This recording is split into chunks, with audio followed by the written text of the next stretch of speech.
और केमिस्ट्री का ये जो चैप्टर है ये चैप्टर 4 है। रासायनिक आबंध के नाम से इस चैप्टर को हम लोग जानते हैं। बहुत ही इंपॉर्टेंट चैप्टर है। बेसिक होता है कि अगर आप इन चीज़ों को नहीं पढ़ पाते हैं, नहीं समझ पाते हैं, तो फिर होगा ये कि आपको केमिस्ट्री समझने में दिक्कत होगी यहाँ पर। तो चैप्टर 4 है रासायनिक आबंधन। ध्यान रखिएगा इस चैप्टर के बारे में। एक एक टर्म, एक एक चीज़ों को इसमें जानेंगे, क्या होता है, कैसे होता है, और ये केमिस्ट्री का बेस होता है। ध्यान दीजिएगा।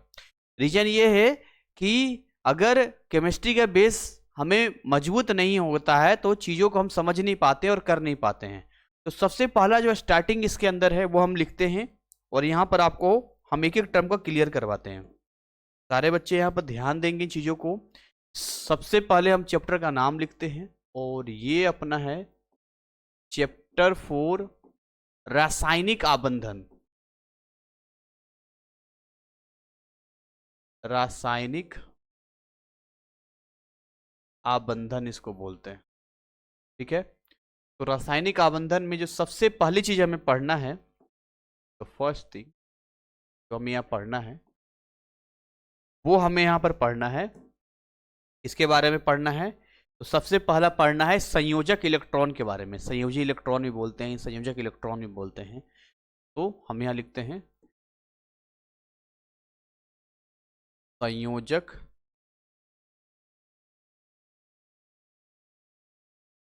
इलेक्ट्रॉन। तो संयोजक इलेक्ट्रॉन होता क्या है उसको हम समझते हैं।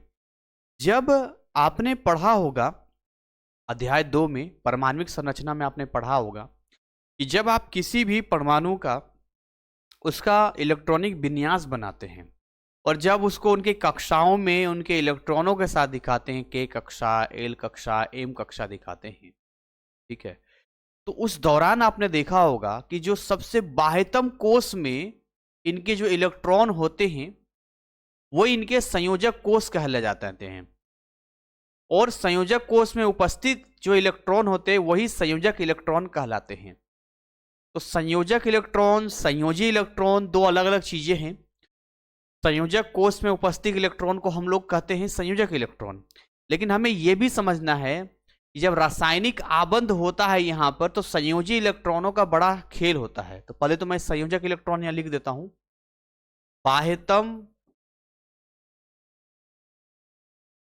बाह्यतम कोष में उपस्थित इलेक्ट्रॉनों की संख्या।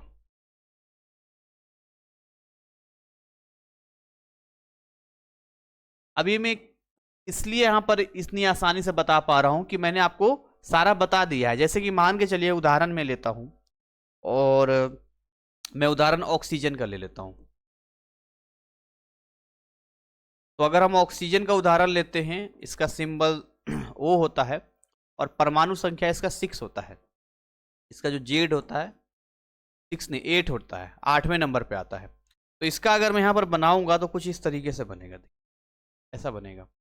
ये हो गया N+P जो कि नाभिक में हो गया, और ये अपना पहला कोष हो गया, ये अपना दूसरा कोष हो गया। यहाँ पे 3 कोषों में इलेक्ट्रॉनों की संख्या हम भरेंगे तो यहाँ पर हो गया कितने इलेक्ट्रॉन, 2 इलेक्ट्रॉन, और यहाँ पर 6 इलेक्ट्रॉन, 1 2 3 4 5 और ये 6 इलेक्ट्रॉन यहाँ पर हो गया। तो 6 इलेक्ट्रॉन सबसे बाह्यतम कक्षा में यहाँ पर आपको दिख रहा है, ये संयोजक इलेक्ट्रॉन है। लेकिन एक संयोजी इलेक्ट्रॉन होता है। तो बाह्यतम कक्षा में इलेक्ट्रॉनों की संख्या को संयोजक इलेक्ट्रॉन कहेंगे, लेकिन हमारे लिए जो महत्वपूर्ण है वो संयोजी इलेक्ट्रॉन महत्वपूर्ण है, क्योंकि संयोजी इलेक्ट्रॉन जो होता है वो उन इलेक्ट्रॉनों की संख्या होती है जितना वो आदान प्रदान करते हैं। किसी भी आबंध को, किसी भी बॉन्ड में, किसी भी रासायनिक अभिक्रिया में भाग लेने के लिए जितने भी इलेक्ट्रॉनों का आदान प्रदान होता है। जैसे अब यहाँ पर देखिए, यहाँ पर जो है के सेल में और एल सेल में यहाँ पर 2 है, यहाँ पर 6 है। अब ये क्या चाहेगा, ये चाहेगा कि यहाँ पर जो है 2 इलेक्ट्रॉन कहीं बाहर से आ जाए ताकि ये 8 कंप्लीट कर ले। और जैसा ही 2 ले लेगा, यानी जो ऑक्सीजन है ये 2 इलेक्ट्रॉन जब ले लेगा यहाँ पर, तो ये बना देगा O2-। ये देखिए इसका है 2 और 6, लेकिन ये बन जाएगा 2 और 8। तो ये अस्थिर है, ये स्थिर हो जाएगा, समझ रहे हो, ये स्टेबल हो जाएगा इसका।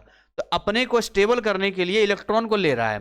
तो बेशक हम ये बोलेंगे कि यहां पर बाह्य कोश में इलेक्ट्रॉन जितने उपस्थित है वो 6 है और वही संयोजक इलेक्ट्रॉन है। तो मैं लिख देता हूं यहां पे, इसका जो संयोजक इलेक्ट्रॉन है, संयोजक इलेक्ट्रॉन है वो है 6, ठीक। लेकिन इसका जो संयोजी इलेक्ट्रॉन होगा,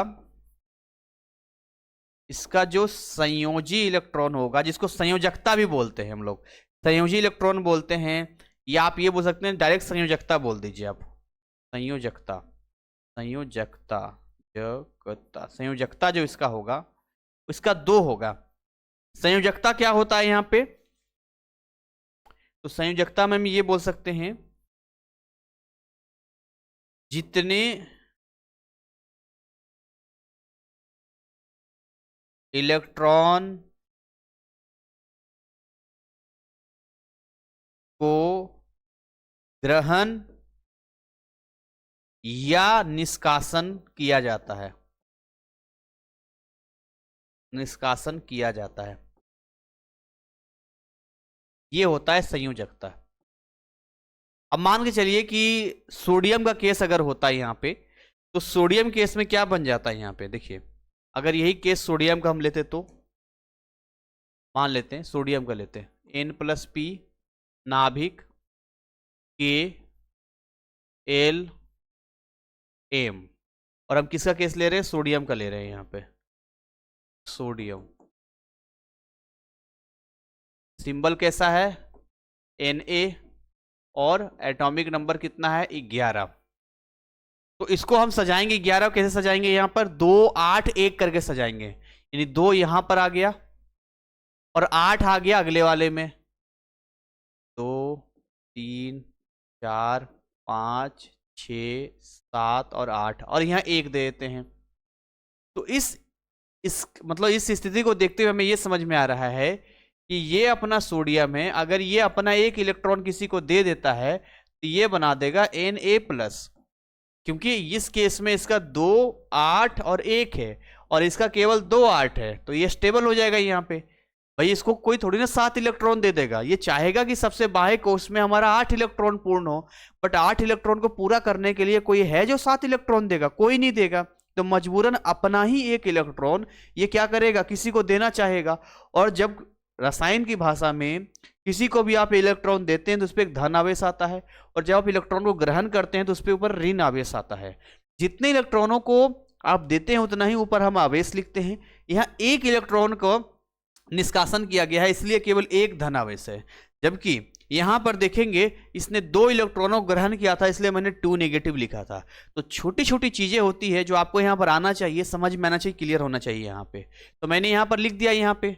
तो अगर मैं यहां पर बोलूं इस स्थिति में कि इसका जो संयोजक इलेक्ट्रॉन है कितना है यहां पे, चलो मैं यहां पूछता हूं, आप बताओ इसका जो संयोजक इलेक्ट्रॉन होगा कितना होगा? कैसे बताते हैं संयोजक इलेक्ट्रॉन? तो बाह्य कक्षा में उपस्थित इलेक्ट्रॉन की संख्या, बाह्य कक्षा सबसे बाहर में कितना इलेक्ट्रॉन है? 1, और इसकी संयोजकता कितनी होगी? कितना होगा संयोजकता? ये भी 1 होगा, क्योंकि 1 इलेक्ट्रॉन को ये दे रहा है। तो इन दोनों का मतलब समझिए, संयोजकता का मतलब होता है कि जितने इलेक्ट्रॉनों को कोई दे रहा है या फिर ग्रहण कर रहा है, वो संयोजकता है। ये दोनों एक, जैसे इस केस में बराबर हो गया, लेकिन इस केस में था बराबर क्या? देखो इस केस में यहाँ 6 है और यहाँ 2 है, तो इसमें कंफ्यूजन नहीं होना है। इसमें बोल रहे हैं कि सर इसमें ऑलरेडी B है तो फिर क्यों लगाया? क्या लिख रहे हो? इसमें ऑलरेडी B है तो फिर क्यों लगा देंगे? अच्छा ऑलरेडी 8 है तो हम क्यों देखिए यहां पर क्या हो रहा है ना, आप बात समझिए, मुझे B दिखाई दे रहा था, आप बात समझिए। यहां पर जो सबसे बाहर का कक्षा होता है ना, उसमें 8 कम से कम होना चाहिए, अगर आप अपने आप को स्टेबल रखना चाहते हैं तो ये प्रक्रिया होती है। इसके पास 3 है, इसके पास K है, L है और M है। अब भाई K में देखेंगे ध्यान से, K L M में, तो इसके पास ये 2 है, ये 8 है और ये 1 है। तो सबसे बाहर वाले में क्या है? ये चाहेगा 8 पूरा हो जाए, लेकिन कोई भी 7 इलेक्ट्रॉन इसको नहीं देगा, इसलिए मजबूरी है कि अपना 1 इलेक्ट्रॉन ये बाहर किसी को दे देगा। दूसरे वाले केस में क्या था कि इसका के और एल केवल था, जिसमें 2 इलेक्ट्रॉन यहां था, 6 था, ये भी चाहता था 8 पूरा करें। तो सबसे बाहर का जो होता है ना, उसमें 8 इलेक्ट्रॉन कम से कम होता है, एक अष्टक का नियम होता है, जिससे वो स्टेबल हो जाता है। ध्यान दीजिएगा इस बात को। और हर कोई इसी होड़ में रहता है, किसी का 6 है तो 2 इलेक्ट्रॉन लेना चाहता है। इस केस में क्या था, 1 था, तो कहा कि जब हमारा 8 पूरा ही नहीं होगा तो इसने 1 इलेक्ट्रॉन को दे दिया। तो इस तरीके से चलता रहता है। तो ये जो था आपका संयोजक इलेक्ट्रॉन का था। अब अगला होता है रासायनिक आबंध। रासायनिक आबंध क्या होता है, देखिए जब एक ही तत्व या अलग अलग तत्वों के 2 परमाणु पास आते हैं तो उनकी ऊर्जा अलग अलग परमाणुओं की ऊर्जा की योग से कम हो जाता है। तो हम कहते हैं कि जी 2 परमाणु संयुक्त हो गए, मतलब एक हो गए, और दोनों के बीच में जो है बॉन्ड बन गया, यानी आबंध बन गया है। और ये जो आबंध होता है इसी को रासायनिक आबंध के नाम से जानते हैं। और रासायनिक आबंध क्या करता है, ऊर्जा को घटाता है। देखिए जो जितना ज्यादा स्टेबल होगा उतना ही ज्यादा उसके पास एनर्जी कम होगी, ध्यान दीजिएगा।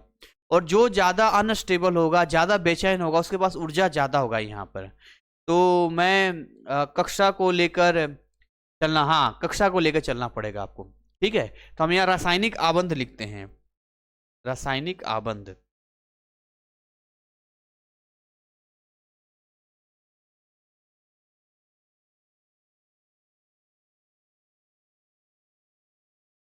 तो रासायनिक आबंध मैंने यहां पर लिखा। तो क्या कहता है रासायनिक आबंध हमारा, रासायनिक आबंध कहता है कि मान के चलिए ए है और ये मान के चलिए बी है, ये दोनों मिले, बहुत दूर बना दिया मैंने, ये दोनों मिले और दोनों मिलके जो है आपस में बॉन्ड बनाना चाहते हैं। तो इस तरह से बॉन्ड बनाएंगे। तो एक इलेक्ट्रॉन और एक इलेक्ट्रॉन जब मिलता है आपस में तो उसको बॉन्डिंग कहते हैं। अब रासायनिक आबंध का परिभाषा अपने हिसाब से है, जो कहते हैं कि जब 2 परमाणु संयुक्त हो जाते हैं तो उनके बीच में रासायनिक आबंध बन गया। तो कुछ इस तरीके से जो है बोला जाता है, अलग अलग तरीके यहाँ पर है। लेकिन अब ये प्रश्न उठता है कि आबंध बनने से परमाणुओं की ऊर्जा कम कैसे हो जाती है। मान के चलते हैं कि ए था, पहले अलग अलग है, ये मान लो ए है तो इसकी ऊर्जा ई ए मान लो, ठीक है। और ये बी है तो इसकी ऊर्जा ई बी मान लो, ठीक। लेकिन जब ये ए बी हो जाते हैं तो इसकी ऊर्जा मान लेते हैं ई ए बी है इनकी।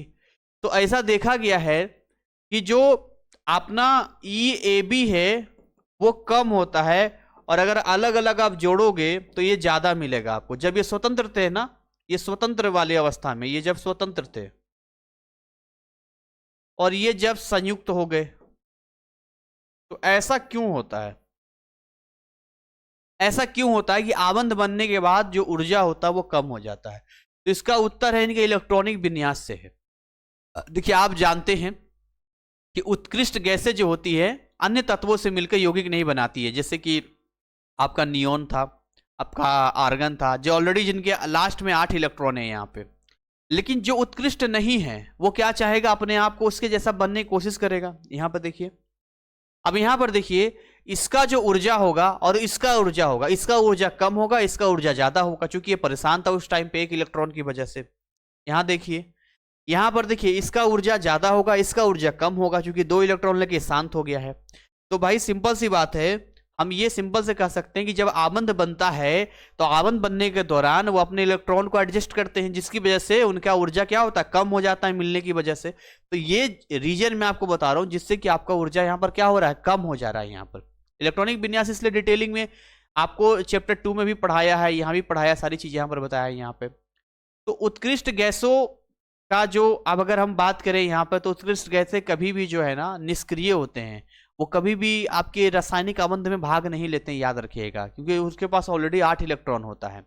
लेकिन उसके अलावा जितने भी होते हैं वो अलग अलग प्रकार के रासायनिक आबंध में भाग लेते हैं। कितने प्रकार के होते हैं, पहला आयनिक या वैद्युत संयोजन होता है, दूसरा सहसंयोजक होता है, तीसरा उप सहसंयोजी होता है। और इन तीनों का मतलब जो है मैं यहाँ पर आपको बताता हूं। तो यहाँ पर मैं आगे नेक्स्ट लिखता हूं। तो रासायनिक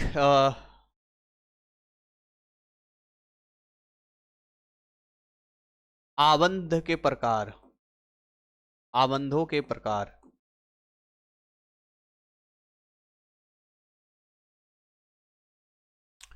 सबसे नंबर 1 पे कौन है? तो सबसे नंबर 1 पे पढ़ना है आयनिक आबंध। इसको हम लोग आयनिक भी बोलते हैं, या आयनिक भी बोलते हैं, या इसको वैद्युत संयोजक भी कहते हैं।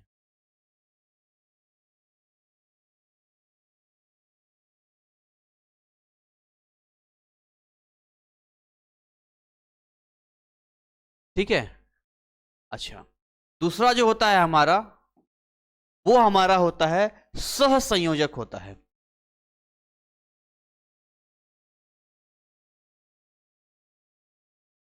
क्या होता है? सह संयोजक आबंध होता है। और तीसरा जो हमारा होता है, ध्यान सुनिएगा, वो उप सह संयोजी आबंध होता है।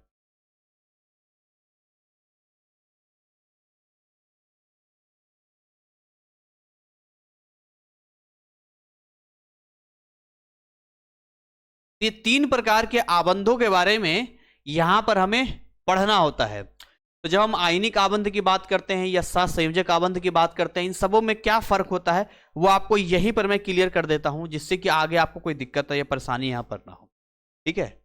तो यहां पर सबसे पहले समझिए कि जब हम आयनिक या वैद्युत संयोजक की बात करते हैं यहां पे, तो आयनिक या वैद्युत संयोजक क्या कहता है? ये कहता है इलेक्ट्रॉनों का पूर्ण रूप से आदान प्रदान होगा।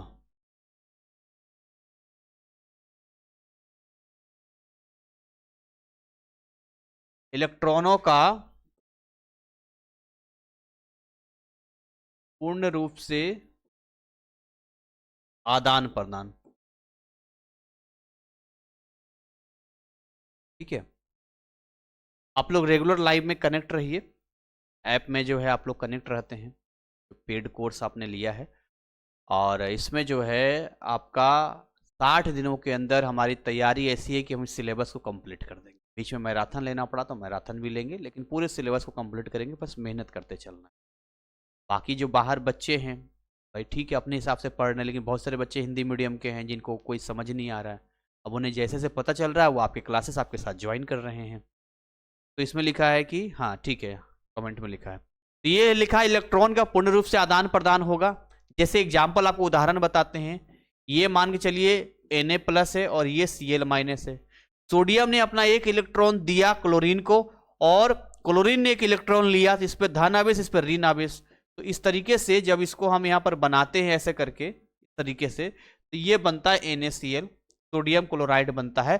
तो पूर्ण रूप से जब किसी को आप देते हैं इलेक्ट्रॉन, है ना, तो या कोई ग्रहण करता है, तो यहां पर जो है हम बोलते हैं, इसको बोलते हैं आयनिक या वैद्युत संयोजक आबंध के नाम से जानते हैं। लेकिन जब सहसंयोजक आबंध की हम लोग बात करते हैं, तो हमारा सहसंयोजक आबंध क्या कहता है? ये कहता है आपसे, देखिए ये आपको कहता है जब इलेक्ट्रॉनों की साझेदारी होती है। क्या होती है? इलेक्ट्रॉनों की साझेदारी होती है। तो जी इलेक्ट्रॉनों की साझेदारी का मतलब हो गया कि एक इलेक्ट्रॉन मेरे पास है, एक इलेक्ट्रॉन आपके पास है, आइए हम दोनों मिलकर एक क्या बनाते हैं? आबंध बनाते हैं। या दो इलेक्ट्रॉन आपके पास है, दो इलेक्ट्रॉन, हमारे डिटेल में पढ़ेंगे इसको आगे, लेकिन मैं आपको केवल समझाने के लिए बता रहा हूं एक जगह पे। तो देखिए ये कितने तरीके का होता है? तो ये बेसिकली 3 तरीके का होता है। ये जो है 3 तरीके का होता है। एक एकल होता है, एक द्वि होता है, और एक त्रि होता है। ठीक है। तो ये एकल सहसंयोजक,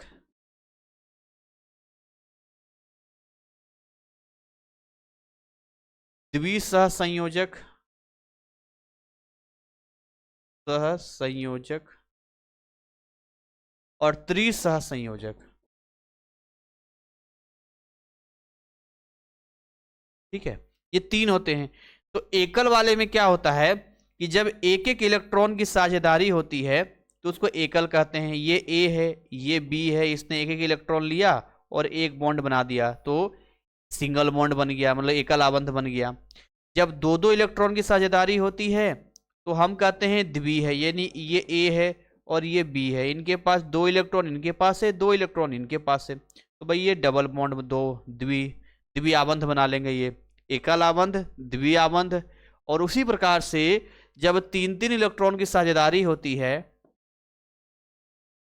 तो हम कहते हैं कि यहां पर इनके बीच में त्रिआबंध बना, 1 2 3, 1 2 3, इसके साथ और इसके साथ, ऐसे बनता है। ठीक है, तो ये जो है हमने आपको खाली अभी शॉर्ट में बताया है। अभी डिटेलिंग जब चैप्टर चलेगा तो एक एक करके पूरा करके हम यहाँ पर बताएंगे। उपसह संयोजी का भी आपको यहाँ पर हम समझाते हैं। अब उपसह संयोजी की कहानी थोड़ा सा अलग है। कैसे अलग है इसको समझते हैं थोड़ा। कलर कौन सा ले लूं, ब्लैक ले लेता हूं।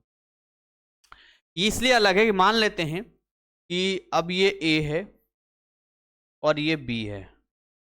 अब ए बी के साथ में बॉन्ड बनाना चाहता है, तो ए बी के पास गया और कहा बी चलो हम दोनों बॉन्ड बनाते हैं। तो बी ने कहा कि मेरे पास तो कोई इलेक्ट्रॉन ही नहीं है जिसके मैं बॉन्ड बना सकूं, और एक बॉन्ड बनाने के लिए, एक आबंध बनाने के लिए कम से कम 2 इलेक्ट्रॉन चाहिए होता है। तो बात तो सही है ना। तो एक आता है कि चलो एक काम करते हैं, मेरे पास 2 इलेक्ट्रॉन है ना, ये मैं तुम्हें देता हूं, मतलब एक इस बॉन्ड हम दोनों मिलके बनाते हैं। चलो कोई बात नहीं, होता ना भाई, 2 लोग हैं पार्टी करने जा रहे हैं बट अगले वाले के पास पैसा नहीं है, तो वो भी बोल रहा है चलो मैं तुम्हारे लिए पैसा दे दूंगा। तो इस तरीके से जो बॉन्ड बनता है, जो बॉन्डिंग आप देख पा रहे हैं, ये बॉन्डिंग बनता है उपसह संयोजिक आबंध बनता है यहां पर, जहां पर इलेक्ट्रॉन को जोड़े में दिया जाता है।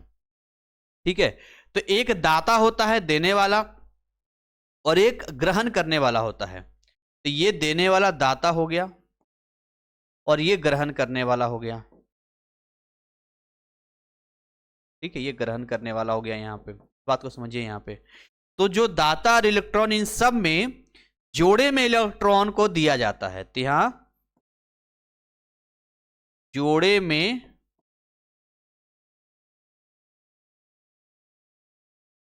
इलेक्ट्रॉन का दान होता है, या ये आप बोल सकते हैं, या इलेक्ट्रॉनों का यहां पर दान कर सकते हैं, या एक तीर लगा के यहां पर दिखाते हैं। जैसा समझेंगे डिटेलिंग में बाद में देखेंगे। तो ये 3 प्रकार के आपके रासायनिक आबंध थे जो हमने आपको अभी शॉर्ट में बताया कि देखिए जी ऐसे ऐसे करके ये चीजें यहां पर जाती है। चैप्टर बहुत ही मजेदार है, और इसके अलावा और भी बहुत सारे आबंध होते हैं, जैसे कि आपका हाइड्रोजन आबंध होता है ना, वो भी हम बाद में पढ़ेंगे कैसे कैसे हाइड्रोजन और बाकी है।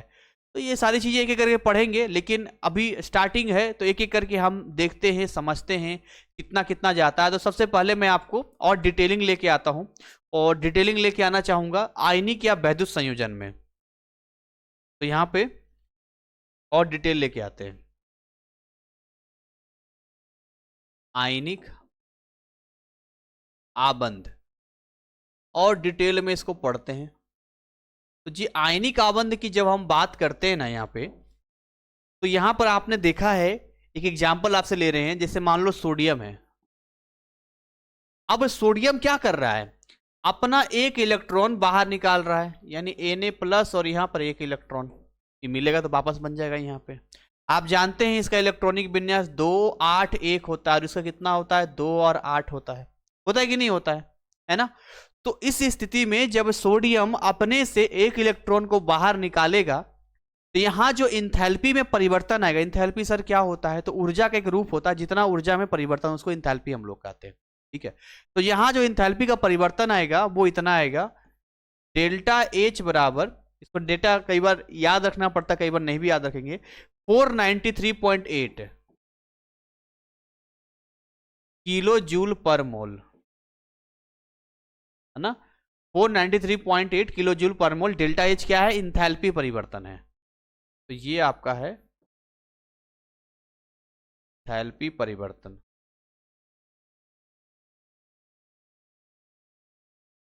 ये इसका आता है। अब इसके साथ क्योंकि हम बना रहे हैं क्लोरीन का, इसका बना रहे हैं क्लोरीन का बना रहे हैं, तो क्लोरीन वाले केस में समझिएगा यहां पर क्या होगा। अब हम क्लोरीन को लेके आते हैं जी। तो अपना जो क्लोरीन है, दूसरे कलर में कर देता हूं, चलो ये कलर लेते हैं। ये मान लेते हैं Cl है। अब Cl क्या कर रहा है, इस इलेक्ट्रॉन को ग्रहण कर रहा है, और इस इलेक्ट्रॉन ग्रहण कर क्या बना रहा है, Cl- यहां पर बना रहा है ना। तो ये बन गया 2 8 7, और ये हो गया 288। तो इसने अपने सारे अष्टक को पूरे कर लिए हैं। यहां पर जो होगा, इसका जो होगा, ये प्रक्रिया में जो होगा क्लोरीन ऋणात्मक बना रहा है यहां पे, और इसका जो इंथैल्पी का परिवर्तन देखने को मिलता है, मैं ऐसे ही बता रहा हूं, सवाल में आपको दिया जाएगा, घबराना यहां पर नहीं है। तो 379.5 किलो जूल पर मोल। देखो ऊपर धनात्मक है, इतना ऊर्जा बाहर निकाल रहा है, और यहां पर ऋणात्मक लेंगे हम लोग, ये ऋणात्मक ले रहे हैं हम लोग। जब ये दोनों मिलेंगे तो कैसा बनाएंगे, NaCl बनाएंगे, और यहीं से आपका स्टार्ट होता है आगे का। यहीं से आप बनाइए Na+Cl, लिखिए यहां पे, लिखो यहां पर, लिखो, ये लिखो Na और ये +Cl, ऐसा लिखो यहां पे। तो ये क्या था, 281, और ये क्या था, 287। तो आपने देखा ना कैसे ये वाला जो है इसको यहां पर, इसको दे रहा है यहां पर, मतलब सबसे लास्ट में यहां पर दे रहा है इसको, यहां पे इसको दे रहा है। और इसके बाद हमने देखा था कि ये बन गया था कैसा, यही अलग अलग करेंगे तो Na+, और यही बनेगा Cl-, जिसमें ये हो गया 2 8 और ये हो गया 2 8 और 8 हो गया। तो सवाल जब पढ़ेंगे तो इस तरीके से हम ये भी चीज देखते हैं कि एक धन आवेश बनता है, एक ऋण आवेश बनता है। मैं लिख देता हूं यहां पे, हम ये देख रहे हैं कि ये एक धन आवेश बन रहा है, धन आयन बन रहा है, और एक जो बन रहा है ऋण आयन बन रहा है। तो जी धन आयन और ऋण आयन के बीच में जो बल लगेगा, उन बलों की वजह से वैद्युत, तभी तो इसका नाम था, इसको वैद्युत से भी बोल रहे थे हम लोग। तो आयन भी बोलते हैं इसको, और दूसरा इसको वैद्युत संयोजक भी बोलते हैं, क्योंकि यहां पर दो अलग अलग आवेशों की कहानी यहां पर आ जाती है। समझ में आ रहा है सारी चीजें जो मैं आपको बता रहा हूं यहां पर। तो हिंदी मीडियम वाले घबराएंगे नहीं, यहां पर सारी चीजें मैं आपके लिए बता रहा हूं यहां पे। और यहां पर आयनिक जब बनते हैं तो इस यौगिक को हम लोग आयनिक यौगिक के नाम से जानेंगे। तो आयनिक आबंध में बनने वाले यौगिकों को आयनिक यौगिक कहते हैं। तो मैं यहां पर लिख देता हूं आयनिक यौगिक।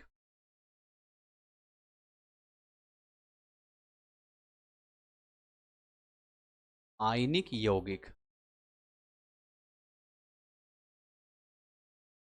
तो हम क्या बोलेंगे आयनिक यौगिक में,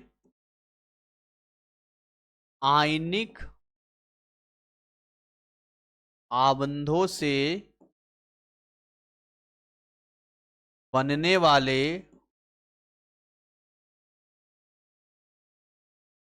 यौगिक को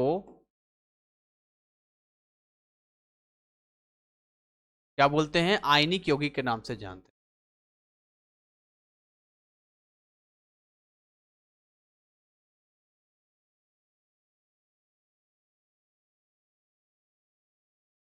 क्या कहते हैं, आयनिक यौगिक इसको कहते हैं।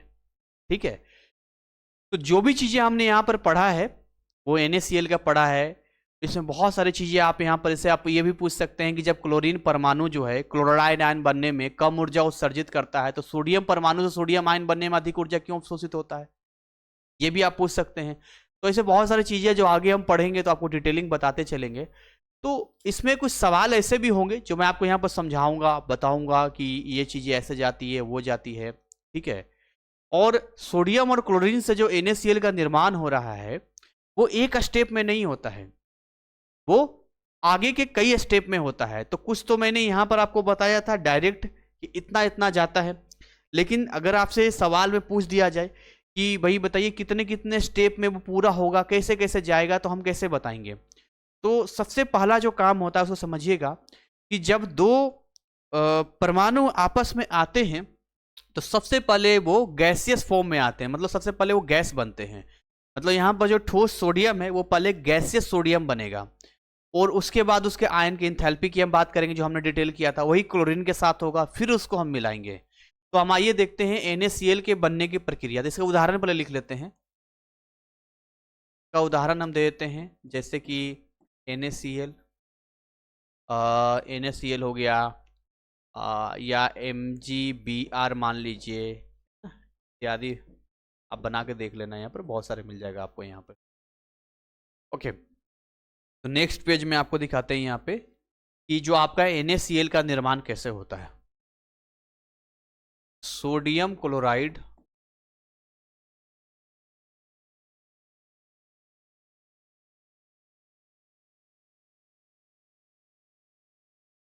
NaCl का निर्माण।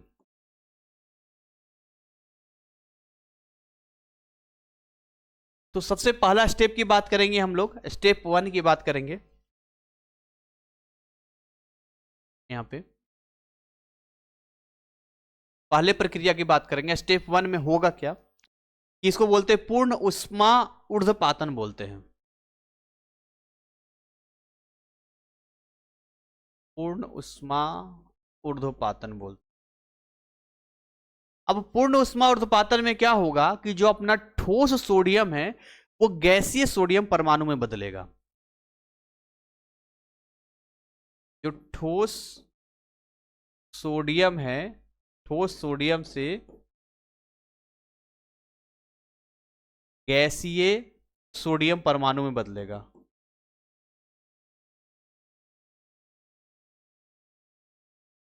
ये ध्यान रखिएगा, इसमें सबसे पहले बदलेगा। यानी हम ये कह सकते हैं कि अपना जो ये सोडियम है ये सॉलिड है, ये किस में कन्वर्ट कर जाएगा, ये सोडियम हो गया गैसियस में कन्वर्ट कर जाएगा। और इसको कन्वर्ट करने के लिए यहां जो हमें इंथैल्पी देनी पड़ेगी, यहां जो ऊर्जा इंथैल्पी का परिवर्तन होगा वो होगा 108.7 किलो जूल पर मोल होगा। इतना इसको पड़ेगा, समझिएगा इसको। तो डायरेक्ट सॉलिड से नहीं कर सकते ऊर्ध्वपातन, क्यों? क्योंकि सॉलिड गैस में कन्वर्ट हो रहा है।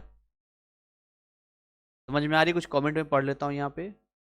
हाँ, ग्राही, लेने वाला ग्राही हो गया यहां पे। अब दूसरा हम क्या करेंगे यहां पे, जो हमने यहां पर आपको बताया था, यहां जो हमने आपको बताया था कि सोडियम वाले केस में कितना ले, इसका 498.8 किलो जूल पर मोल था। तो स्टेप 2 की बात कर लेते हैं। ये सब एग्जाम में आएगा तो ऐसे ही आपको लिखना पड़ेगा। स्टेप 2 की बात करते हैं, आयनन एंथैल्पी।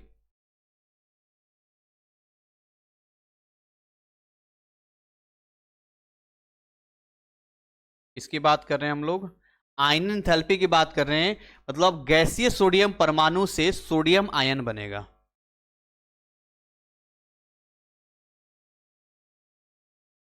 गैसीय सोडियम परमाणु से, जो अपना गैसीय सोडियम परमाणु है, इससे जो अपना बनेगा सोडियम आयन बनेगा।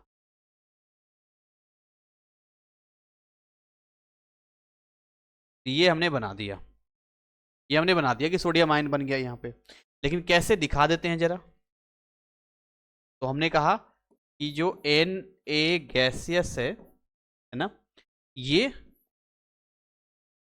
Na प्लस आयन गैसियस बन गया और ये एक इलेक्ट्रॉन को यहां पर किया है। और यहाँ जो इंथैल्पी था वो कितना था, 493.8 किलो जूल पर मोल।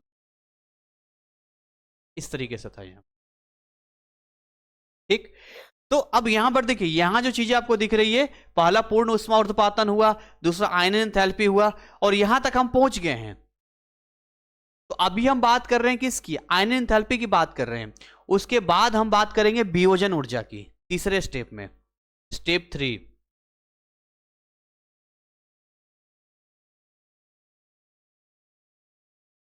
तीसरा स्टेप हमारा वियोजन ऊर्जा।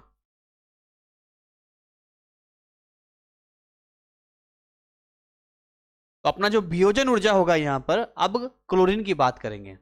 यानी कि जो गैसीय क्लोरीन है, ऑलरेडी गैस में है, chlorine, bromine, iodine, oxygen, O2, N2, F2, Cl2 सब गैस में ही होते हैं।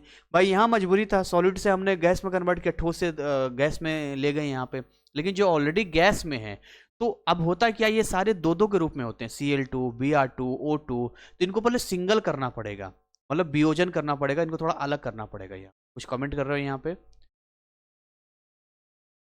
सर क्या लिख रहे हो, किलो जूल कैसे याद करें, वो आपको याद रखना पड़ेगा, या सवाल में आपको दिया जाएगा यहाँ, ठीक है। तो देखिए यहां पर क्या है, जब हम वियोजन ऊर्जा की बात करेंगे तो हम यहां क्या बोलेंगे कि जो अपना गैसीय क्लोरीन अणु होगा, अणु बोलेंगे, गैसीय क्लोरीन अणु होगा, वो क्लोरीन परमाणु में बदलेगा।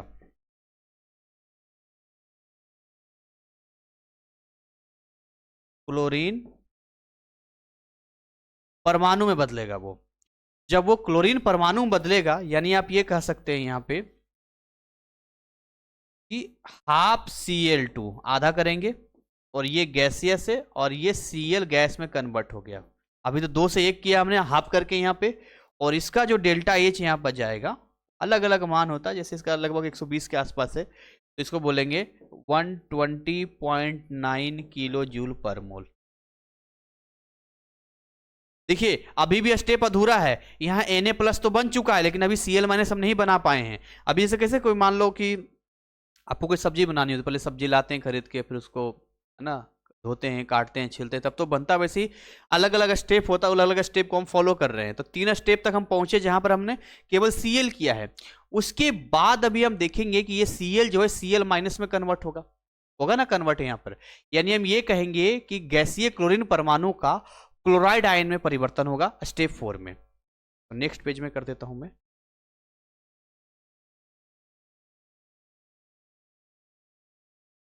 गैसीय क्लोरीन परमाणु का, जो हमने लिखा है गैसीय क्लोरीन परमाणु लिखे हैं, क्लोराइड आयन में परिवर्तन होगा।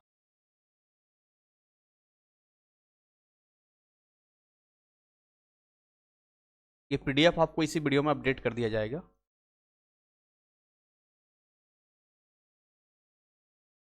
तो कैसे परिवर्तन होगा ये यहाँ पे, बिना परिवर्तन किए तो आगे बढ़ ही नहीं सकते हम लोग। तो सिंपल तरीका है अपना, ये अपना देखो Cl है, Cl गैसियस फॉर्म में है, ये लेगा एक इलेक्ट्रॉन और ये बना देगा Cl-, और ये भी गैसियस फॉर्म में रहेगा। ठीक है, इसका जो जाएगा आपका माइनस में, अभी हमने पीछे भी आपको दिखाया था, कितना था, कितना 379.5 माइनस में,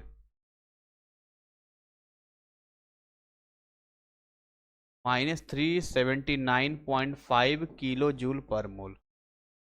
ये हमने आपको बताया था, दिखाया था यहाँ पर। अब देखो हमारा Cl- भी बन गया है, हमारा Na+ भी बन गया है। तो अब जाके फाइनली 5वें स्टेप में, देख रहे हो ऐसे ही नहीं बन जाता है, बचपन में पढ़े NaCl बन गया, डायरेक्ट नहीं बनता है, इतने सारे स्टेप होते हैं तब जाके बनता है। और ना केवल इसके साथ बल्कि इस जैसे जितने भी बनेंगे उन सब का यहाँ पर कहलाएगा, मतलब इसी प्रक्रिया से बनेगा यहाँ पे। तो अब सोडियम और क्लोराइड आयन से NaCl का निर्माण होगा। सोडियम और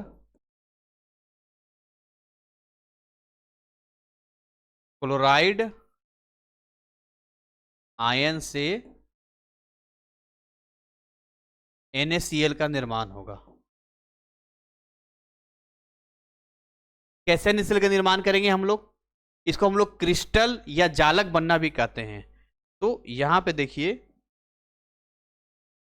ये आपका Na+ गैसियस में है, ये Cl- गैसियस में है आपका, और यहां पे ये बन रहा है Na+ Cl- बन गया।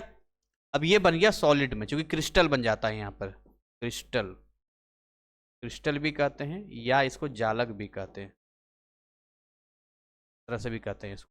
तो फाइनली NaCl बन गया यहाँ पर, जिसका जो डेल्टा H जाएगा वो 754.8 माइनस में रहेगा, लेकिन चलो मिटा के लिख देते, -754.8 किलो जूल पर मोल हो। ठीक है, और इस चरण में जो उत्सर्जित हो रहा है, देखो माइनस का मतलब होता है ना बाहर निकलना, माइनस हो रहा है, और प्लस का मतलब होता है ग्रहण कर रहा है, वो समझ रहे हो, ग्रहण कर रहा है यहाँ पे। तो ये हमें समझना होगा कि यहाँ जो ऊर्जा का उत्सर्जन हो रहा है, इसको हम लोग जालक ऊर्जा के नाम से जानते हैं। तो हम ये लिख देंगे कि इस चरण में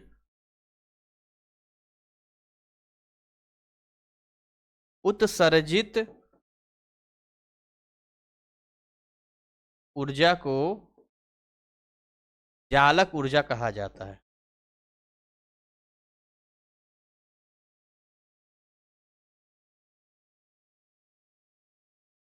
देखा आपने किस तरीके से जो है इतने सारे 5 स्टेप करने पड़ रहे हैं, तब जाकर हम यहां पर सोडियम क्लोराइड यानी NaCl का निर्माण कर पा रहे हैं।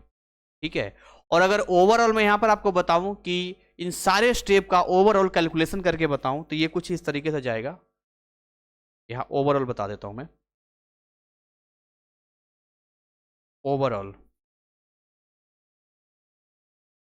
यानी फाइनल, अगर ओवरऑल यानी फाइनल बताऊं तो कैसे बनेगा, यहां पर हम यहां लिखेंगे ये सोडियम था जिसको हमने सॉलिड लिया था, ठीक है, और हमने क्या लिया था, हाफ Cl2 लिया था जो कि गैसियस था। वो अलग बात है कि फिर हम इसको बदलेंगे फिर इसको बदलेंगे, लेकिन हम डायरेक्ट दिखा रहे हैं यहाँ पे। और ओवरऑल कैलकुलेशन करेंगे तो Na+Cl- बनेगा सॉलिड में यहाँ पे, और यहाँ पर जाएगा, यहाँ पर डेल्टा H जो बाहर निकलेगा वो माइनस में 410.9 किलो जूल पर मोल निकलेगा। यानी आप देखिए ये इतना ऊर्जा बाहर निकालेगा। तो ऑब्वियस सी बात है जब ये दोनों मिलेगा तो इसमें ऑलरेडी ऊर्जा का कहीं ऐड हो रहा है, कहीं कुछ हो रहा है, तो इस तरीके से यहाँ पर जा रहा है। क्योंकि अब इस स्टेप में देखिए ना, यहाँ पे ये प्लस था ये भी प्लस था, तो सारा जोड़ घटाव करेंगे ना, यहाँ पर ये भी 120 में प्लस में था, इसको देना पड़ रहा था। मैं फिर से समझाता हूँ, देखो यहाँ पर सोडियम सॉलिड से ठोस से द्रव में जा रहा था, हमें ऊर्जा देना पड़ रहा था। ऊर्जा देंगे तभी ये ठोस से गैस में बदलेगा। आप जानते हैं ठोस के अणु नजदीक नजदीक होते हैं, तो दूर दूर होने के लिए हमें देना पड़ेगा यहाँ पे। उसी प्रकार से यहाँ पर भी गैसियस में से इलेक्ट्रॉन को बाहर निकालना था, ऐसे इलेक्ट्रॉन बाहर नहीं निकलता, क्योंकि उसका जो संबंध होता है वो किससे बना होता है। देखो इसका क्या होता है, देखो यहाँ पे जो स्टार्टिंग मैंने बताया था, ये वाला जो इलेक्ट्रॉन होता है वो नाभिक से मतलब एक आकर्षण बल से लगा होता है, जिस वजह से उसको तोड़ने के लिए हमें ऊर्जा देना पड़ता है, तभी वहां से इलेक्ट्रॉन बाहर निकलेगा। तो इलेक्ट्रॉन को हमने बाहर निकालने के लिए वापस से हमने यहाँ पर 498 किलो जूल दिया, अच्छा खासा ऊर्जा देना पड़ा हमें। वियोजन में भी सेम, अब दो अलग Cl है, Cl ये Cl अलग ऐसे होगा नहीं, तो यहाँ भी लगभग 120 किलो जूल पर मोल हमें देना पड़ा। जहां जहां देना पड़ेगा वहां धन आवेश लिखेंगे। उसके बाद यहाँ पर ऑटोमेटिक ये गैसेस से एक इलेक्ट्रॉन निकला, तो ये देखिए ये क्या था, ये अनस्टेबल था, ये स्टेबल था, खुद ही स्टेबल हो गया, इसलिए यहाँ पर ऊर्जा अपने आप बाहर निकला है। यहाँ पर भी देखिए सेम केस बन रहा है, तो ऐसे केस में दोनों मिल रहे हैं तो इतना अच्छा खासा ऊर्जा बाहर निकला। तो ओवरऑल हम करेंगे तो ये डाटा आएगा -410.9 किलो जूल पर मोल, क्योंकि 754 में और सब भी तो माइनस होगा ना, ये भी सब एडवर्ड करेंगे तो इस तरीके से इतना आएगा। ये फाइनल है आपका, समझ में आ रहा है आपको। ये आपके सिलेबस का है, ये अगर सवाल आ जाए तो क्या करोगे आप, ओवर कैलकुलेशन करके देख लेना, कैलकुलेशन करोगे यही आएगा, जितने भी एक साथ जोड़ लेना, प्लस वाले को एक साथ माइनस वाले को एक साथ, वही 410 मतलब 0.9 का ही हिसाब किताब आपको आएगा यहाँ पर, इससे ज्यादा यहाँ पर नहीं आएगा यहाँ पे। और एक इसका और बनता है बोर्न हैबर चक्र, इसको बोलते हैं। तो बोर्न हैबर चक्र कैसे होता है वो हम आपको थोड़ा समझा देना चाहेंगे। बोर्न हैबर चक्र की कहानी क्या होता है यहाँ पे समझिए। यहाँ पे तो देखिए बोर्न हैबर चक्र में कैसे होता है, जो हमने ये पढ़ा है उसी को खाली सिस्टमाइज तरीके से दिखा देंगे। तो क्या क्या हमने यहाँ पर देखा है, देखिए यहाँ पर पहले लिख देता हूं मैं, बोर्न हैबर चक्र।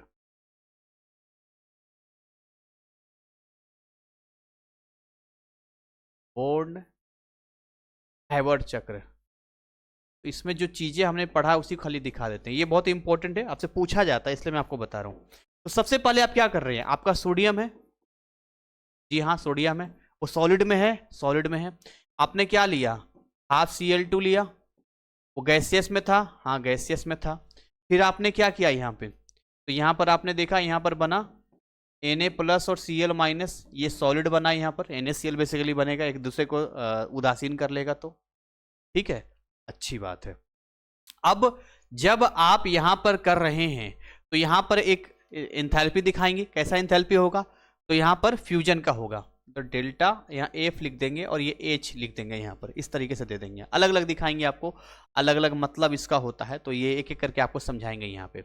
अच्छा उसके बाद अब इसको अगर हम ऐसे बात करें कि स्टेप बाय स्टेप हमें करना था, तो जी स्टेप बाय स्टेप तो ऐसा कुछ था जिसमें पहले हमें इसको कन्वर्ट करना पड़ा था, किस में, गैसियस में, ध्यान है आपको, स्टेप 1 में करना पड़ा था, हाँ करना पड़ा था। तो यहाँ हम क्या कर रहे थे, हम लोग यहां पर ऊर्ध्वपातन कर रहे थे। ऊर्ध्वपातन को इंग्लिश में सब्लिमेशन कहते हैं, इसीलिए यहां पर SUB और यहाँ H लिख देंगे यहाँ पे, ठीक है, SUBH लिख देंगे, तो ये बन गया यहाँ पे। उसी प्रकार से ये वाला था, इसको भी तो हमें चेंज करना था कि नहीं करना था? बैक करके दिखाऊं क्या? देखो स्टेप 2 कहाँ गया? हाँ देखो यहाँ पे स्टेप 3 में करना था ना, यहाँ पर हमें ये भी तो अलग करना था, Cl2 के इसको करना था यहाँ पे। तो यहाँ पर क्या हो रहा है, गैस से गैस में कन्वर्ट हो रहा है, मतलब इसको वियोजन कर रहे हैं, वियोजन को डिसिपिट कर रहे हैं, अलग अलग कर रहे हैं। DISS लिखेंगे वहां पे, यहाँ पे क्या लिखेंगे जब इसको हम करेंगे, थोड़ा छोटा कर लो,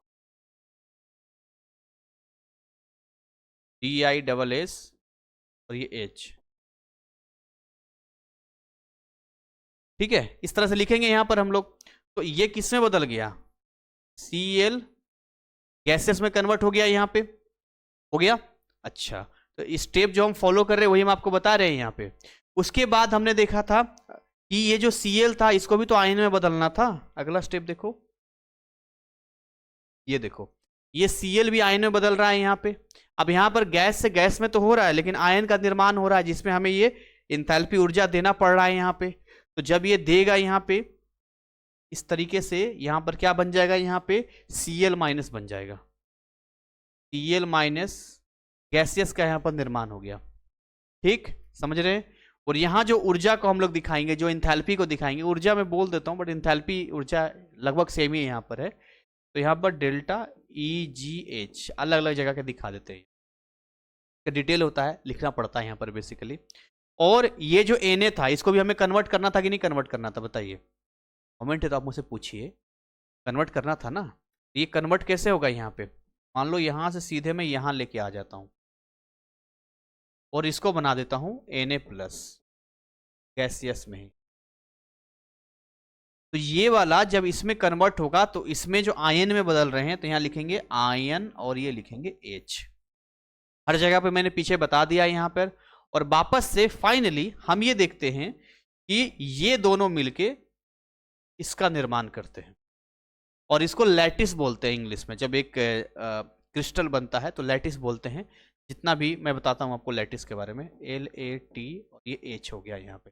मतलब आप दो आयनों से एक यौगिक बनाते हैं तो उसमें ऊर्जा का जो भी निष्कासन होता है, ऊर्जा का जो भी होता है, जो इंथैल्पी होता है, वो लैटिस इंथैल्पी के नाम से जाना जाता है। या अगर आप एक यौगिक को तोड़ते हैं, एक अणु को तोड़ते हैं और उसको अलग अलग आयनों में करते हैं, तब भी इतना ही लगेगा, जितना बनाने में उतना ही उसको तोड़ने में लगेगा। ये पूरा का पूरा जो हमने बताया बॉर्न हैबर चक्र के बारे में आपको बताया है, और ये ऊर्जा के संरक्षण के नियम का पालन करता है। सारी ऊर्जा इसी के अंदर आपको मिलेगा, और स्टेप बाय स्टेप सारी चीजें मैंने आपको बता दिया यहाँ पे। और बाकी तो ऐसा है कि धातुओं के बारे में कहा जाता है कि कौन बढ़िया धातु होगा, तो जो बढ़िया इलेक्ट्रॉन, जो इलेक्ट्रॉनों को बहुत अच्छे तरीके से किसी को भी दे पाए, वो एक बहुत ही अच्छा धातु कहलाता है, ठीक है। और दूसरा एक ग्रहण करने वाला भी होता है। तो अब ये सब देखना होता है कि भाई देखिए, जितना ज्यादा से ज्यादा जालक ऊर्जा होगा उतना ज्यादा वो स्टेबल होगा। देखिए जालक ऊर्जा क्या था, ये वाला, ये था जालक ऊर्जा, यहाँ पर जो निकल रहा था जालक ऊर्जा इस चरण में जो हो रहा है, इस लास्ट वाले स्टेप में, तो जितना ज्यादा ये निकलेगा उतना ज्यादा यहाँ पर जाएगा, ठीक है। तो चैप्टर के बारे में ठीक है, बताइए। कुछ के गुण धर्म बता देते हैं, जैसे कि आयनिक वाले यौगिक कैसे होते हैं, क्रिस्टल होते हैं। इनके बीच में कैसा होता है, इनके बीच में देखेंगे तो गलनांक और क्वथनांक उच्च रहेगा। तो मैं यहाँ पर कुछ गुण धर्म लिख देता हूं।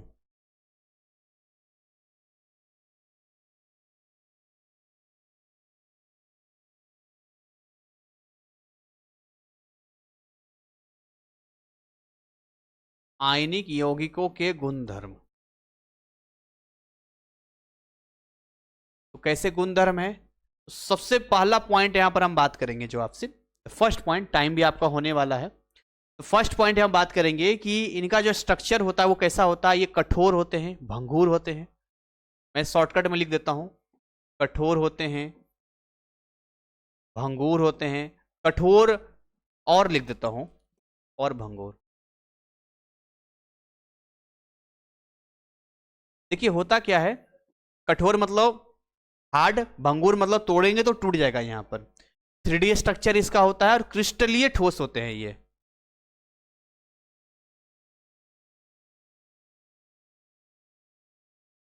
ये जो होते हैं क्रिस्टलीय ठोस होते हैं। ठीक है, दूसरे पॉइंट की यहां पर बात करें तो इनका जो गलनांक होता है और इनका जो क्वथनांक होता है, इसको बॉइलिंग पॉइंट भी कहते हैं, वो कैसा होता है? उच्च होता है, हाई होता है। अगर आपको ठोस से द्रव में बदलना है तब भी ज़्यादा तापमान देना पड़ेगा, ज़्यादा करना पड़ेगा। ये सारी चीज़ें मैं आपको बता रहा हूँ यहाँ पे। ठीक है, कुछ पॉइंट यहाँ पर हैं। ये जल में विलेय होते हैं, मतलब डिजोल्व हो जाते हैं, और अध्रुवीय विलायक जैसे ईथर एल्कोहल में कम विलय होते हैं। तो जल में ज़्यादा होगा और बाकी जो अध्रुवीय होगा उसमें कम होगा। तो ये पॉइंट याद रखना, ये सारे MCQ में पूछते हैं। तो जल में विलय होगा तथा अध्रुवीय, जितने भी अध्रुवीय हम विलायक की बात करते हैं जो अपने आप में डिजोल्व करते हैं, विलायकों जैसे ईथर, एल्कोहल, इनकी अगर हम बात करते हैं, इसमें कम विलय होते हैं, में कम विलय होते हैं।